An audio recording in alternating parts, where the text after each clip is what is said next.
দেখতে পাচ্ছেন ট্যাঙ্কির ভিতরে এলপিজি করা, আর এইখান দিয়ে হচ্ছে ট্যাঙ্কির ভিতরে গ্যাসটা ঢুকবে। আর এই পাশে যদি দেখাই, এই পাশে হচ্ছে এই যে এইখান দিয়ে হচ্ছে ট্যাঙ্কির ভিতর থেকে গ্যাসটা বের হয়ে ইঞ্জিনে ঢুকবে, কিট হয়ে ইঞ্জিনে ঢুকবে। তো যারা এলপিজি করতে চান ট্যাঙ্কির ভিতরে, যাদের ট্যাঙ্কিটা নষ্ট হয়ে গেছে বা যারা এলপিজি করতে চান ট্যাঙ্কির ভিতরে, তারা কিন্তু খুব সহজেই এলপিজি কনভার্সন করতে পারেন ট্যাঙ্কির ভিতরে। তো আমাদের স্ক্রিনে দেওয়া নাম্বারে কল করে এখনই যোগাযোগ করুন, এখনই আপনি আপনার বুকিংটা কনফার্ম করে ফেলুন। আপনিও চাইলে খুব সহজে আপনার গাড়িটা ট্যাঙ্কির ভিতরে এলপিজি কনভার্সন করে নিতে পারেন।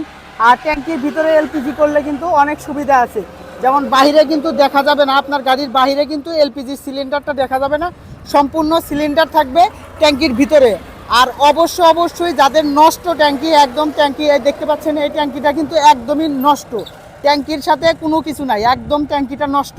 আর এই নষ্ট ট্যাঙ্কিতেই কিন্তু আমরা এলপিজি কনভার্সন করে থাকি, নষ্ট ট্যাঙ্কির ভিতরেই কিন্তু আমরা এলপিজি কনভার্সনটা করে দিই খুব সহজে। আপনিও চাইলে আপনার ট্যাঙ্কির ভিতরে কিন্তু এলপিজি কনভার্সন করতে পারেন খুব সহজে।